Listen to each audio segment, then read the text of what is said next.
Welcome to the D.A.R.E podcast. This is a successful mindset podcast, and I am your host, Miranda Brawn. I'm so excited to bring you the latest tips, advice, and wisdom on how to create a successful mindset to manifest your goals in life and create abundance in health, wealth, and love. Tune in every month and then hit the repeat button to become the best version of yourself.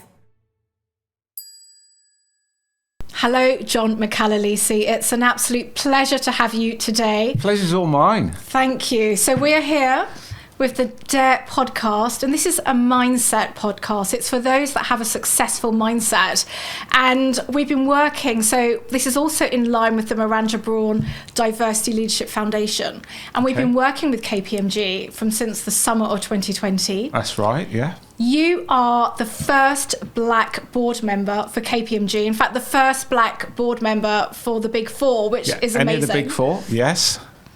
And I can't wait to get into that in terms of how you progressed to get into the board role. You have had such an authentic career journey, so I cannot wait for the audience to learn more about your journey. But I would love to start in terms of childhood. Sure. What were you like as a child, and what were your career aspirations when you were a child? Well, okay, what I was like. So I'll give you my view, obviously, but, if my mum was here, she would probably have a different story. But so growing up, I was born in London. My parents came to the UK from Jamaica in the 60s.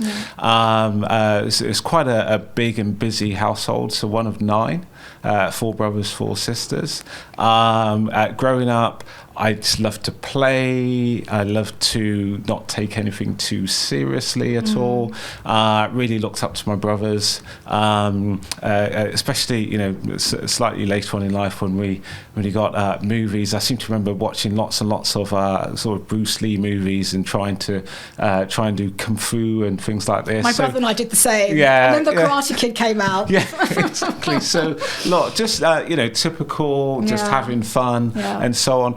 In terms of career aspirations, I think my earliest memory is I wanted to be a fireman, mainly because they had really cool uniform. So that's probably it. Just lots of fun. I didn't take anything too seriously. Lots of playing around, loving martial arts movies, and wanting to be a fireman. Yeah, that's lovely. I didn't make it as a fireman, by the way. But you've done a lot.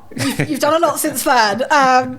So I can recall reading last year about an interview you did, and you mentioned how you were really touched by the murder of George Floyd during the summer of 2020, and it compelled you to then ask for a board position at KPMG. I would love you to share with the audience in terms of how did that come about in terms of the conversation. And I also want to, when I read the interview, you mentioned that you didn't think you were going to get it the first time you applied. Yeah. So I would love to know, was that because of the imposter syndrome, or just because of the fact that there was no one that had done that before? Or maybe it's a mixture of both. Yeah, so first of all, in terms of, so many people around the world, really, really impacted by the images, the strong images that we saw coming out of the US. I was also, I think there was maybe a slight delay in the impact, when you're watching something and you almost, it takes your brain a little while to catch up. You can't believe what you're seeing. Yeah. And then it really hit me, really, really hit me strongly. And I remember I've been in KPMG now for over 2 decades. And I can honestly say that I can't remember when I had a time when I was just openly weeping on calls with colleagues. I was on one call in particular when, I was asked to comment on what we were seeing, and started weeping, and a colleague, a dear friend of mine, a senior partner, said, "Okay, should we stop?" And I said, "No. We're not going to stop. You need to hear this, and you need to hear this now." Yeah. So, and I thought it was important just to sit in the position, the emotions that we're in at the time, and to share it. Yeah. So So anyway, we talked, we shared, and I remember one evening talking shortly after that call with my wife. Now, my wife is she's now semi-retired, but she was at the time the global head of inclusion and diversity at Accenture. So if you can imagine, over the dinner table, we have lots and lots of conversations around this. Now, I was speaking to my wife. We went out for dinner, and I was talking about all the things that I had done personally over the years to drive forward this agenda within KPMG, outside of KPMG. And I remember her being quite stern and loving, and just saying, very softly spoken, that it's not enough. No, yeah. You need to do more. Yeah. And she really challenged me to do more. And we started talking about subsequently, this board position opened up, and she really pushed me. She said, you have to do this. Yeah. And I remember what she said: if not you, then who? Yeah. And if not now, then when? Yeah. So she challenged me to do this, and I thought, okay, wow, let me just go away and consider that. And to the point that you mentioned before, I really did not believe that I would be successful. It's quite a long process to go through. You sound out views from other senior partners on whether or not they're likely to be supportive. And how long did the process take from the time you said, okay, this is what I want to do, to the time that you actually got made partner? What was that time frame? So until I got onto the board, the time frame off the top of my head was probably a couple of months or so. Oh, that's not too bad. No, it's relatively quick. So it was, at the time, I was already a partner, performing, quite well as a partner in the firm. And then the process is, you self-nominate, you get certain back-ins, then you go, there's a long list. Yeah. They go through the long list. You have to write, a case as to, what you would bring, as it were, as a new board member. You put your CV in, your background, your experience. Then there's they go for that long list to a short list. Then there's a panel interview with several board members, both internal KPMG partner board members, but also non-execs. Yes. And then you go through a number of steps, and then the piece right at the end, which I didn't realise at the time, is you don't have to make a video. So you make this like this. It's kind of like a campaign video, as it were. Yeah. And that was really tough. Yeah. And then it goes through to vote, and then you're voted on by 500 or so partners in the UK, most of which just didn't know me at all. Yeah. So I went through all these steps and got voted onto the board. To your question, though, as to why I did not believe I'd be successful, I had, sometimes when you talk, maybe we're talking like this, and then you might say something, or you might see something or feel something, and it automatically, really, you didn't like movies when you get taken back really quickly. And I was taken back to a conversation which was, I think it was in 2003, during the early part of my career, and a senior partner, I mean, she's retired now, she's absolutely wonderful, lovely, and really supported me as a mentor. Asked me about my career at KPMG, and I said, well, I don't think I'm going to have a career at KPMG. And she said, well, why do you say that? And I said, hold on a minute. And I remember getting up, and nearby there was a bookcase. Back then, when people had books, and things are not all it wasn't on your phone or on your iPad. Exactly. And we had printed out the annual report, and I remember taking the recent annual report and opening it up, and I said, and this is the reason why, because I do not belong here. And I showed her the image of the board members, and it was exclusively white. Yes. I believe it was all but I think there was 2 females. From recollection, 2, maybe 3. It was an extended board. There's quite a lot of people there. So it was the board and the exec, and all the rest were white. And this was when, 20 years ago, or 15 years ago? This was 20 years ago. Yeah, it's 20 years ago. So I was taken back in my mind to that conversation, and I guess despite the fact that lots have changed since then, a part of me inside probably felt that it's probably not going to go anywhere. But I do need to try in any case. Yeah, totally. And my motto is always, if you don't ask, you don't get. And you asked and you got. So there you go. Yes, this is so useful. This is useful information. So anyone who is an executive, maybe they're a managing director, they're a partner of another global firm, maybe even at KPMG, and they aspire to enter the boardroom, but they don't know how. I think this conversation should really help to inspire and empower them to take that step. Yeah, no, I mean, absolutely. I think one of the things, there's this model, isn't it? There's, I think there's a US former tennis coach, and he talked about defining performance. In this case, it was in the context of sport and tennis, but it can definitely be used in the context of business. And he defined at a high level that performance equals potential minus interference. Yeah. And whereas that interference could be anything at all that detracts you from that potential. Now, in the context of my background, obviously I was in sport for a while and in coaching and so on, that interference can often be the inner voice. And for me, it's just so incredibly important to be mindful of that inner voice and to hold it captive and not be held captive by the inner voice, and actually to be proactive in shaping and instilling inner, empowering inner beliefs system. Totally. So quite often, if an inner voice is what I don't belong here, you're less likely to put your name forward for certain things like this. And it's actually listening to it and hearing it and challenge it and holding it captive and moving it in the direction that you want it to go into. Definitely. And I think that's where it's the importance of having that successful mindset, to believe in yourself, because if no one else believes in you, you've got to believe in yourself in order to put your name forward. Before we touch upon, you've mentioned your sporting background. Yes. Before we touch upon your career journey, I want you to also share, in the interview that you did last year, you also mentioned your battles with racism. Yeah. And I know you mentioned the stop and search experience that you had with the police in your 20s.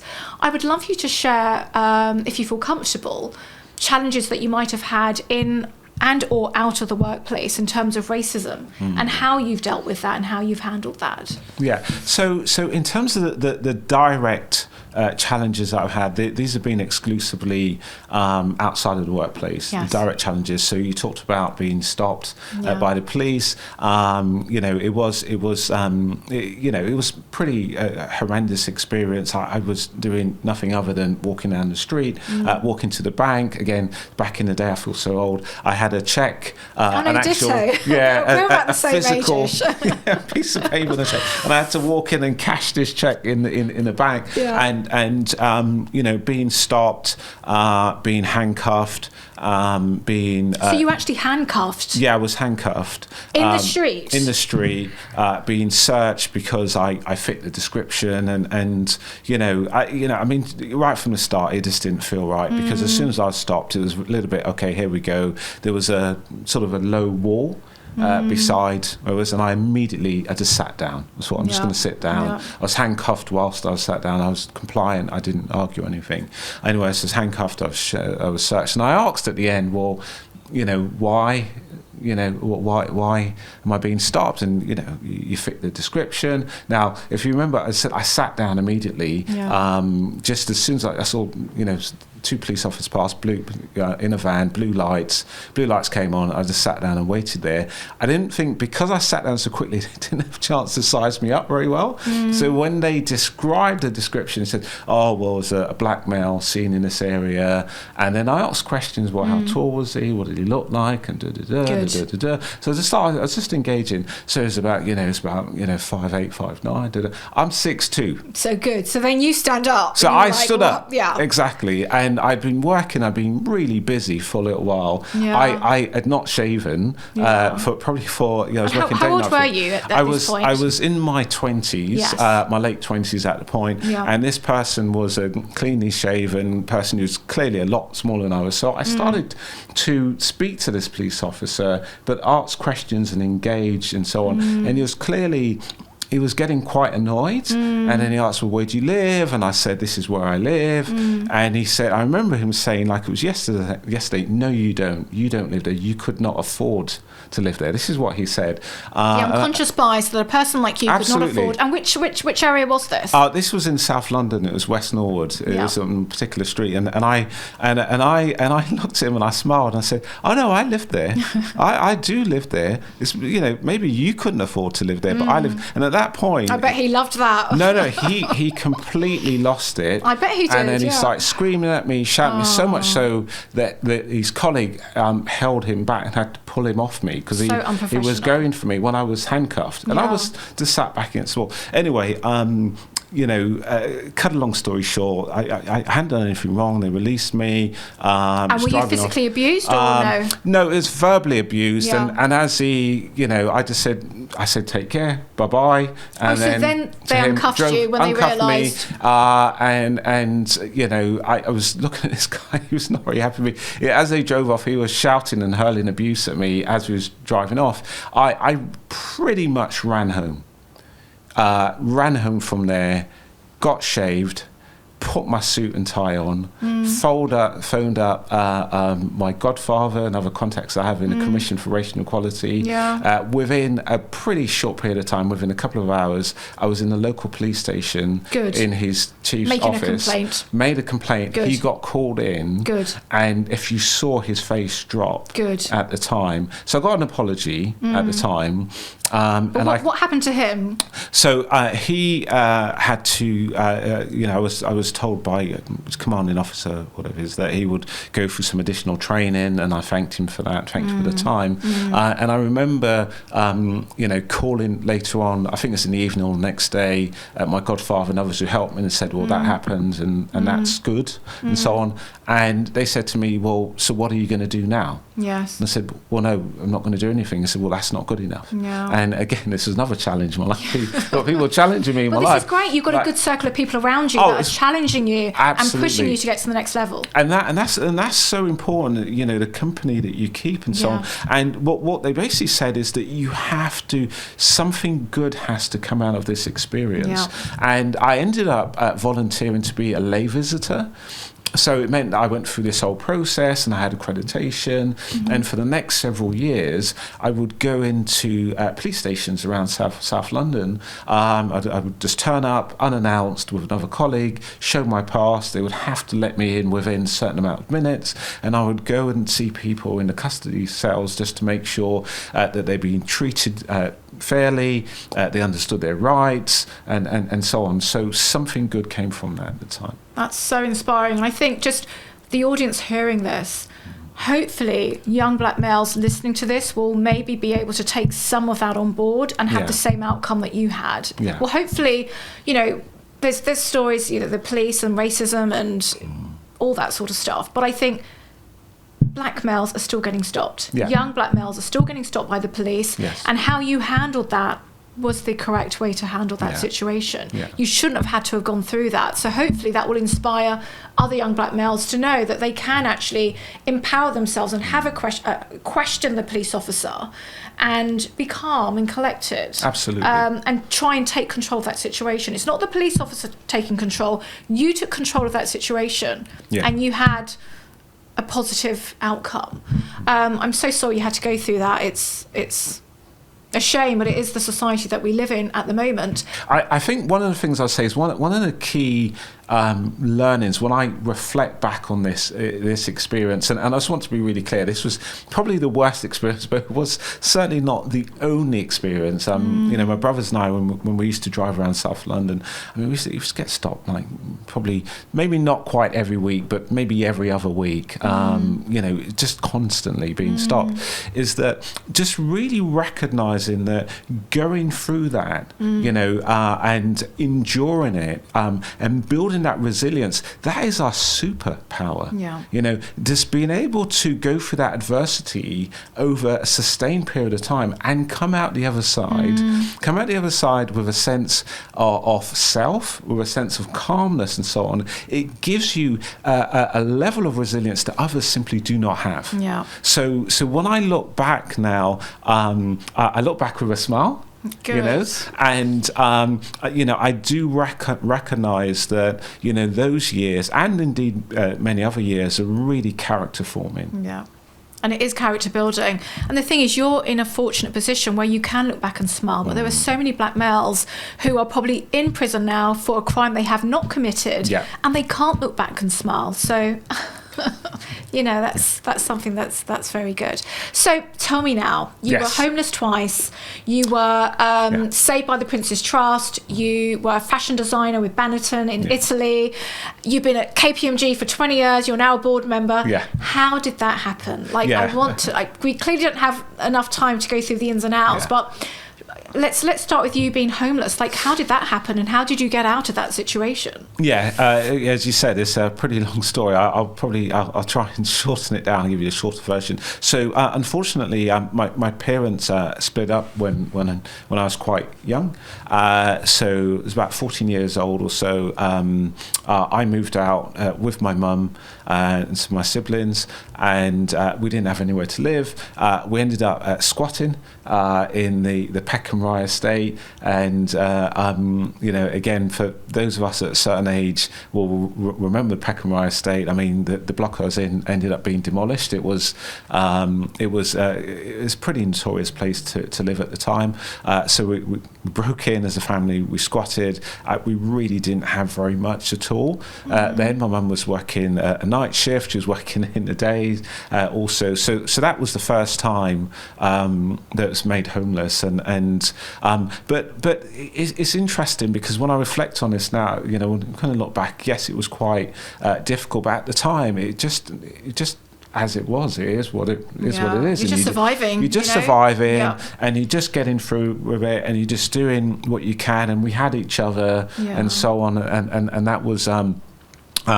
That's just as it was. Many years later, when I'd finished school and I was working, went to university and did all these various different bits and pieces and talked about fashion design and so on. And I was working. I was in a position whereby I was earning some money, and I was able to borrow some money from the bank to buy my mum out of her share of the family house. And I wanted to do that to give her some money so that she could move on, as it were. But in doing that, I pretty much borrowed all I had. I didn't have any reserves at all. So when I subsequently moved a role to the north of England, I couldn't afford to buy a place, couldn't afford to rent a place, couldn't afford to anywhere. So I ended up living in my car, and I know we're having a bit of a laugh about this before, weren't we? Yeah. That I used not about you living in the car. No, that wasn't great, but it was okay. It's quite comfortable. It was fine. But I do remember just waking up, really quite early. I think was it 5:30 or 6, or no, maybe 6 or 6:30 every morning, and going to the local swimming baths with all the pensioners. And they'd be, oh, good morning, John, see you again, because they would go in and swim, and I think they'd swim for free. It's either no cost or low cost, and that's when I'd go in and shower and so on, so that continued for about a year. Lived in the car then, and continued to work until I was able to just get myself, just back on track again. Yeah. The work you've done with the Prince's Trust, I would love you to share with the audience in terms of how you got involved with the Prince's Trust and how they helped you. Because with the Miranda Brawn Diversity Leadership Foundation, when we first started, 1 month after we launched, we teamed up with the Prince's Trust, and we launched Prince's Trust scholarships for 5 years, helping with the graduates who were setting up their own businesses, teaching them, getting them set up with mentors, funding, work experience. So how did you get involved with the Prince's Trust, and how did it help you to get to where you are today? Yeah, so first and foremost, I was a recipient of the Prince's Trust, so I'm alumni. So you recall, I talked about being around about 14 or so, when we moved out of home. At a similar time, I was also doing this odd sport, whitewater slalom, whitewater canoe slalom, people call it. I was in a kayak, though. Difference between a canoe and a kayak. A kayak, you sit on your bottom and you've got 2 paddles, got 2 blades. So I was doing this initially at a national level, an English team, then I got myself into the British junior team. And it's quite expensive. The kit's quite expensive, and first of all, I was traveling travelling a fair amount nationally to compete, and then when I got slightly better, then internationally, and I just couldn't afford it. Couldn't afford the equipment. I remember winning this race. And again, this is another piece around resiliency. I remember winning a race, and you sort of get in your kayak at the top of this whitewater river, and then they call your number. You're ready. You got a minute to go, and then they'll signal 30 seconds and 10, count you down, 5, 3, 2, 1, go. And I remember racing down as quickly as I could. So you go down, navigate down this river, and we've got these things called slalom gates. You have to go through predefined routes, try not to hit them. If you hit them, you get seconds added, and at the end they stop the clock plus any gates, and then you work out where you are. And I was just going so fast down. One of the reasons why, my superpower, is I actually had a hole in my boat, and it had tape on it, and when I got to the end, it was filling up as we were going, and obviously the more water you get in a boat, it actually increases the drag, and it makes it slower. And I felt incredibly proud because I won that race with my second-hand kit, my hole in my boat, because we couldn't afford it anyway. But that's clearly not a way to continue, and that was a national tournament. Your career as an international athlete, a friend and one coach at the time just made me aware that Prince's Trust had funding. I said, I don't know anything about this. Okay, fine.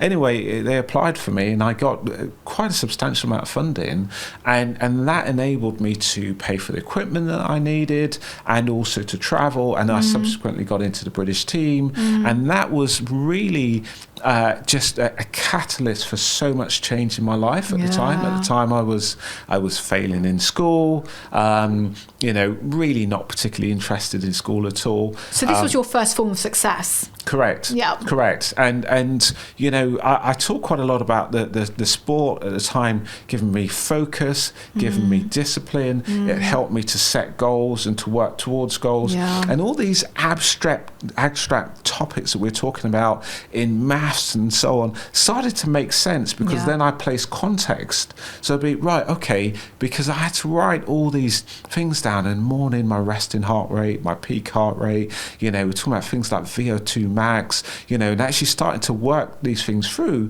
So there's the understanding the sports science, the psychology of what we were doing. And we all had training logs, so I'd have to write, and then, write clearly, succinctly, and so on. So that gave me a really good understanding, and it made so much of school make sense because I had an application for it. So I had this wonderful situation whereby some years ago, the Queen opened KPMG's building here in Canada Square, where we are, and she was due to come back in again. It was 150-year history of our time, and this was shortly after the murder of George Floyd. I was on the board at the time, so I was due to be, or designated to be, one of the welcoming committees for the Queen. But this was also the time of COVID, so it got incredibly complicated, and it ended up being switched to a virtual event. Right. And I found myself on my Teams at home speaking to the Queen, as you do. As you do, so random. I did touch on the impact of George Floyd at the time during the conversation. So I'm glad I had the opportunity to do that. What was her response when you said that? Yeah, it wasn't so much of a question, but it was more of me using the platform to make a statement and of the intent that, look, we're in a situation which is just simply not good enough. Yes. We see what's happening in the US, and that is, really holding up the mirror to places all around the world, in the UK. I'm absolutely delighted that I'm on the board of KPMG, but I also am saddened because I'm the first black person in 150-year history to be on the board. And at the time, you were the only black person in the board of the Big Four. and only board in KPMG, but all of the big four at the time, and to the best of my knowledge, which was Deloitte, EY, and PwC. The whole lot, on the main operating board, and to the best of my knowledge, we're in January 2024 right now. To this day, I don't believe there's been anybody else. So I was able to relay that, and right at the end, I was a little bit cheeky. People know me, I'm always a bit cheeky. I asked the Queen a favour, which you're not really supposed to do, but I did it anyway. Whatever. So I asked the Queen a favour, and I said, I love that. I love cheeky. You've got to be cheeky. Well, you've got to be. Something. Life's too short. Why not? It is too short. So I just said, look, I really benefited from this funding at a time in my life, and just to be clear, my life could have gone in many different directions. That was a real catalyst for change, and I, would you please pass on my sincere gratitude to His Royal Highness Prince Charles for the Prince's Trust and so on. And then she paused, and then she smiled, and then she said, I shall tell my son. Oh, okay. That's what she said. And she did. Good. And I got contacted by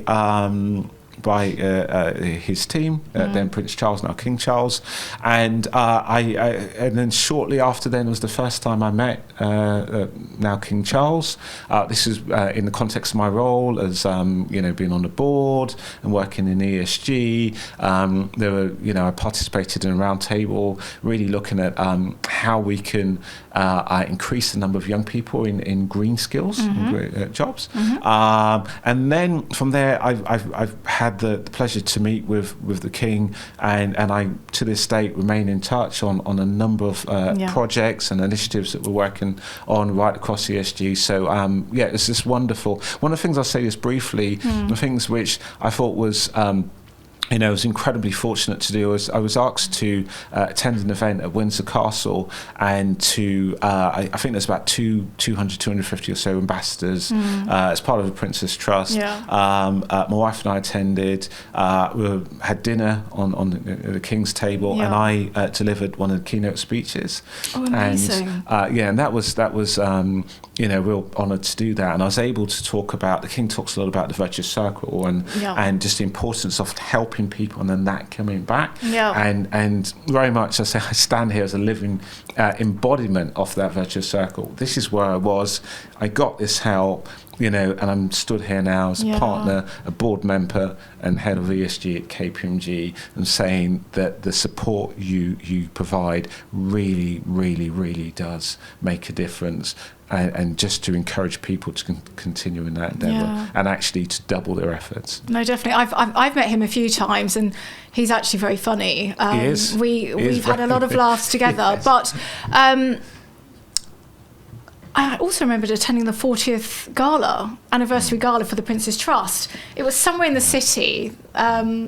And Kylie Minogue was singing, and it was amazing. It was such a lovely evening. But the work there is just really making a difference, especially those that come from diverse, underprivileged backgrounds. So this is clearly a successful mindset podcast, and you've touched upon success tips. You've spoken about the people that you surround yourself with, and I always say you've got to think about who are the 5 people that you surround yourself with, because whether they're failing or not, you are going to become like the people that you associate yourself with. So if you want to be successful, you have to associate yourself with successful people. Absolutely. You've also mentioned, but there's lots of examples that you've very kindly shared in terms of negativity, but how you've turned that negativity into positivity. Whether that's, you getting stopped by the police, but then you've ended up with a positive outcome. Failing at school, but then you had your first success when it came to canoeing, and now you're here at KPMG. What would be the one success tip or a few success tips that you would like to give the audience? I'll probably just mention a few, and I'll try to draw together a couple of disparate strands from my life. So, I talked about, growing up, one of 9, parents from Jamaica. At that point, community was really important, because when, we see on TV a lot about the whole Windrush generation. So they were the Windrush generation. And when they came over, they came in and they connected with other people. I talk a lot about plus, people like us, people from Jamaica. And a lot of that was for practical reasons, because of safety, to get housing. Housing's quite difficult. We saw signs, no blacks, no dogs, no Irish. I mean, it was really difficult. So there was a real practical reason around that. And that sense of community has really stayed with me. And they really instilled within me the importance of understanding my own unique gifts and talents, and using this not only for myself, but for the benefit of the community. That's one thing. So I'll put that out there. When I started getting into sport, I also studied at uni, because it was pretty intense. At 5 o'clock, you're training, you're in the gym, you're on the water, and this and this.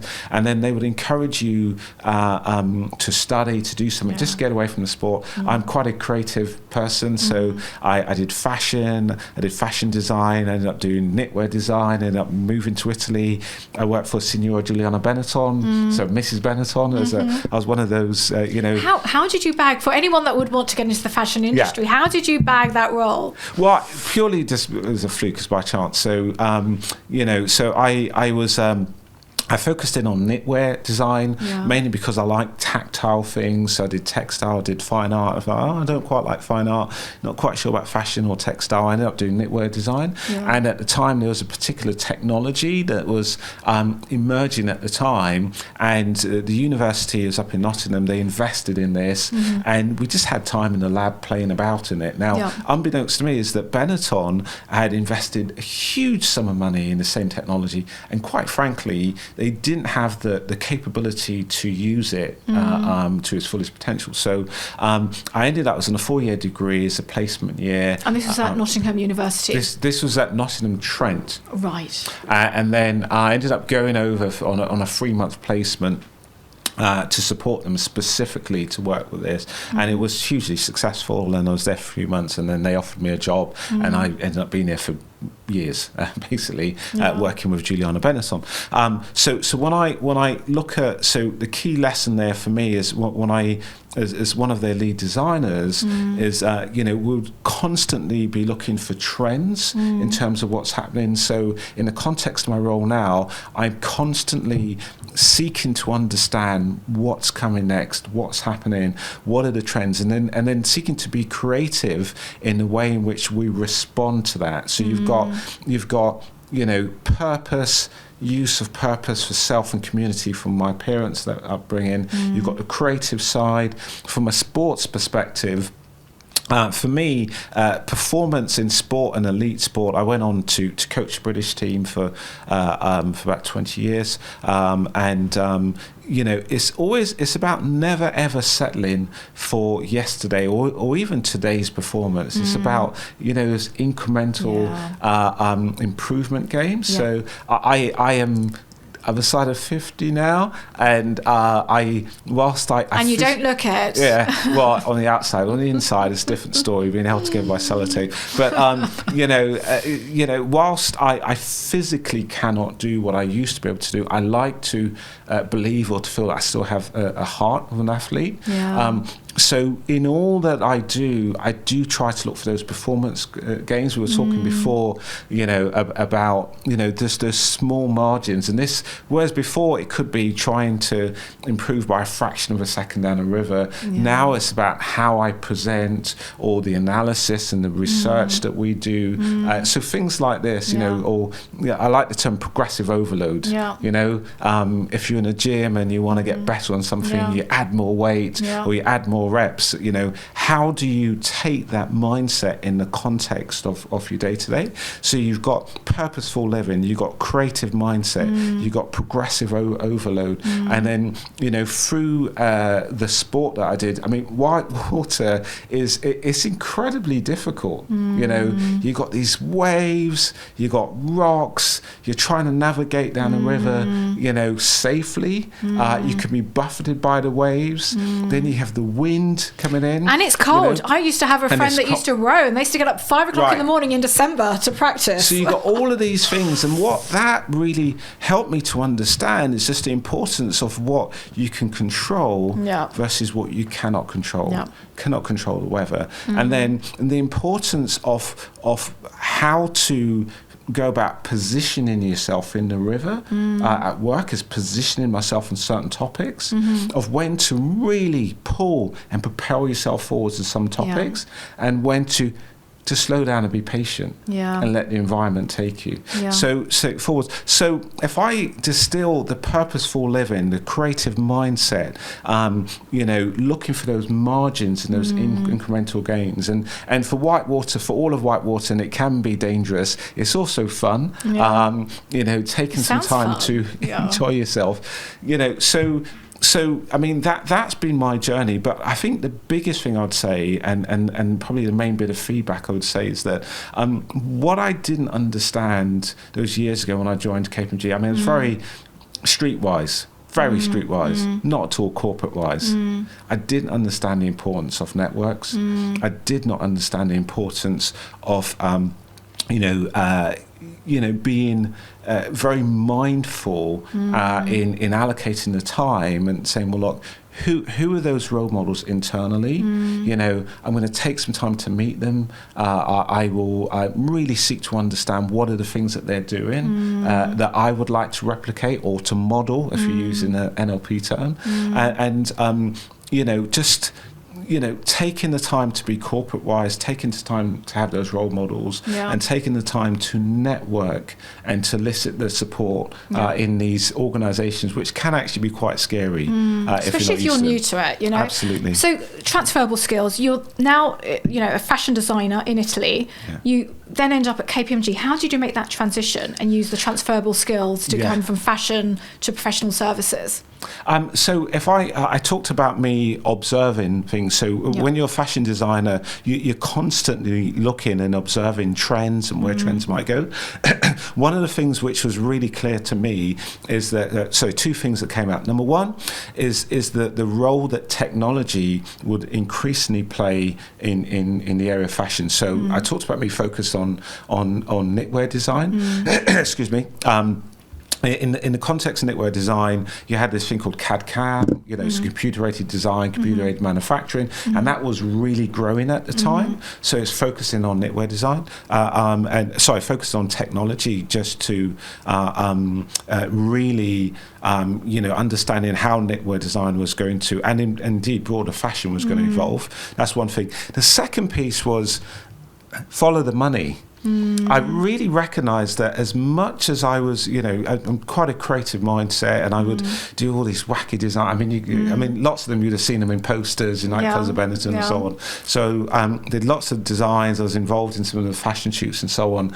But then what would happen is twice a year, spring, summer, autumn, winter, you get the commercial teams would come. Now they would decide what they bought. They would decide what was in stores. And I thought, that's really interesting. So in the context of my time there, I retrained in technology, and I ended up moving back from Italy to UK, and I primarily did that because I was just homesick, if I'm honest. And Benetton, they were wonderful, and they created and shaped and made up a job for me, so I can continue to work with them. And what I did was, when I got back, I really got into the whole commercial side and started to retrain in that. So I ended up working as a freelance designer, back into Italy from the UK, but also being positioned in a commercial office so I could create designs for Italy, and then I could go over as a commercial lead and then buy the designs for the store. So that ended up being really successful. Good. And then you decided to apply for KPMG and come here. No, so some years later, so technology was really, that was my, that was a link into KPMG. And in whenever that was, 2001, when I first started, January 2001, I came in on a 3-month contract to support on implementation on certain technology projects. It's right across the EMA, Europe, Middle East, and Africa region. At the time, I was pretty well travelled because I started travelling when I was 14 for sport. Of course, so I was, started a little bit then. Then I went to Benetton. I was living out in Italy. I speak Italian. I learnt it when I was there because at the time, no smartphone, no speech to text translation. So you kind of learnt it, or you just didn't get anywhere at all. So I can speak Italian. I can get by in French. I can get by in Spanish, and a few other languages. Get by in German. I then travelled for KPMG as part of my job. I'd have to go and see all these trends around the world. So when I came to KPMG, I'd retrained in technology. I was pretty well experienced in terms of understanding some of the cultural nuances around the world. So I delivered a project which was not in the best situation, at the time when I first started, and got that delivered on time, on budget, got offered a job. I said, oh, okay, right, fine, maybe I'll work here for a few years, and 23 years later, I'm still here. Well, it's clearly a good organisation, hence you're still here. So I kind of want to wrap this up now. You're global head of ESG, and for those that don't know, ESG stands for the environment, social and governance. Now, one of the things we've done at the Miranda Brawn Diversity Leadership Foundation, I was a visiting fellow at Oxford University, and we are finalising our research on boardroom sustainability, inclusion and corporate governance. And I know when it comes to ESG, you've played a particular focus on the S, which is what lots of organisations have done. But I know last month you were in COP28 in Dubai.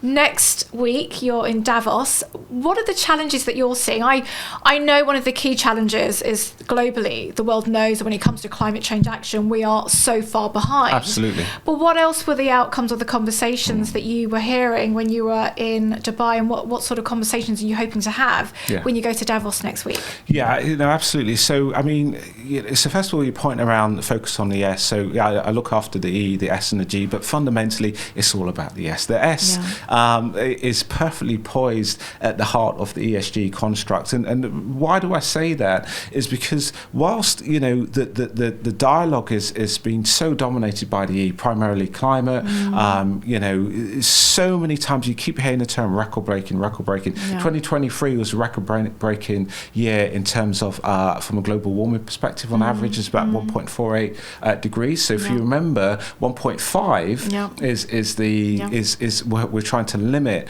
global warming to 1.5 above pre-industrial levels. Last year's 1.48. So there's a lot of dialogue around that, which is really focused on the what. I would say, what do we need to do? Well, we need to transition to renewables. We need to consume less. We need to embrace nature, and we need to do this all as quickly as possible. That's the E, and the focus on the what. Now, what you find is with the governance side, that's primarily the how. It's the board oversight, ethical behaviours that we all need to consistently demonstrate. But in the centre of the construct is the S, which is primarily, it is fundamentally the why. Why is this important? The S is focused on us. This is why we talk about inclusion, diversity. And I think that's the hardest one to achieve. It is. Because so many people think if you're looking at diversity, it's the box tick exercise. Well, we've got John now. We're okay. Hopefully that's not the case, and there's a process where there's more coming. And the reason why I'm talking about it, yes, it's diversity, but it's social mobility. It's some tougher topics such as human rights, modern day slavery.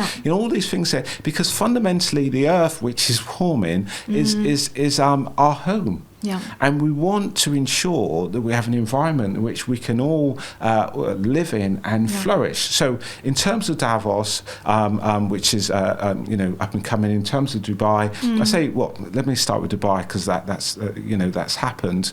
We saw the UAE consensus, a number of agreements. Key things have been tripling of renewable energies, a doubling of energy efficiency. The moving away from fossil fuels. All of this is needed, but what we're seeing now is a real momentum building. It's still not quick enough, and what I'm hoping to have happen, and certainly the conversations that we're lining up in Davos, is to continue along the lines of how do we drive that momentum? How do we leverage the likes of innovation and technology and AI? How do we ensure that we're mitigating the risk climate change, but we're also driving capital and investment into things such as called resilience and adaptation, because many parts of the world are already being adversely impacted today. So it is that sense of urgency, is that sense of,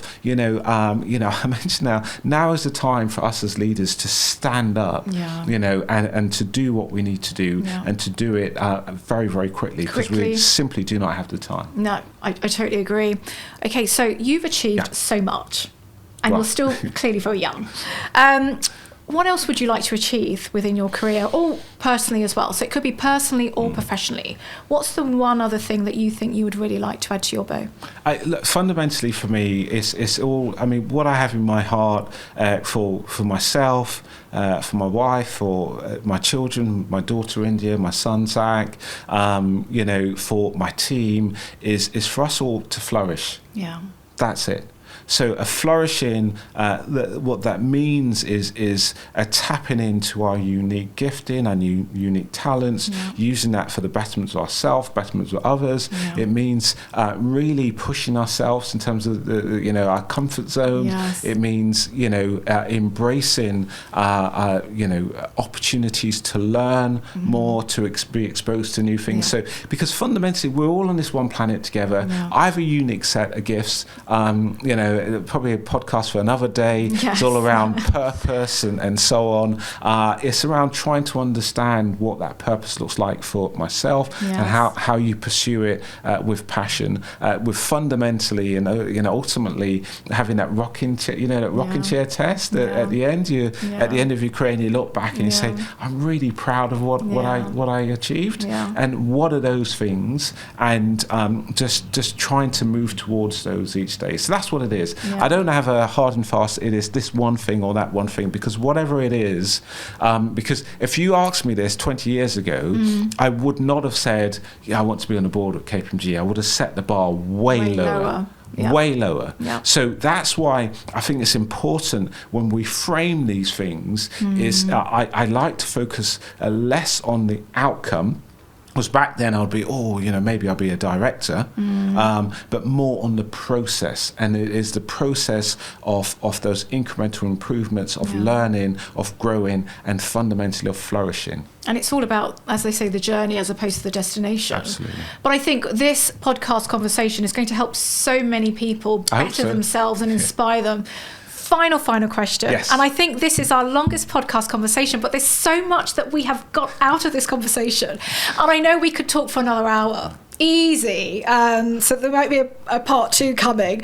But what would you dare the audience? We've touched upon, the fact that you've mentioned 20 years ago when you started KPMG, you wouldn't have even dreamed. And one of the key things when we look at D.A.R.E, D-A-R-E, the D is to dream bigger. Whatever your goal is right now, the positive mindset, the successful mindset is whatever your goal is, dream even bigger than that. And here we are today. So what is the one thing you would dare our audience to do? One of the things I dare people to do is to don't be afraid to be unique. Don't be afraid to be different. Don't be afraid to stand out from the crowd. Absolutely.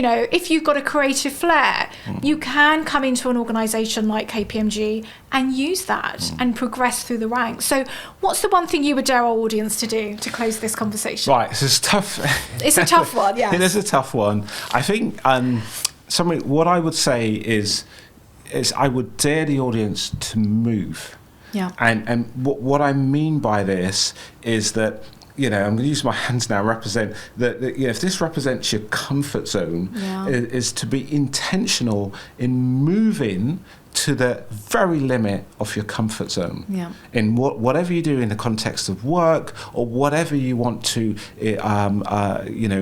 achieve a higher performance in. Yeah. Because in moving to the edge of your comfort zone, what happens is it expands. Yes. But then you need to move again. Yeah. And then it expands. So it is to move and to continue to move. So if it is about, the edge of your comfort zone is about public speaking, and maybe that's something that you think, I'm not sure if I can do it. Well, just try it in a safe environment at home with 1 or 2 family members, and then you move. Yes. Then it's 10 people. Yes. And then you move. Yeah. And it's at work, and it's 100. Yeah. And then you move. So it could be that. It could be in terms of projects that you're putting your hand up for. It could be putting your hand up for being on the board. Yes. It could be putting your hand up for certain initiatives, or even a new job, a new role. So I would dare the audience to be mindful of the parameters or the very limits of their comfort zone, and then move.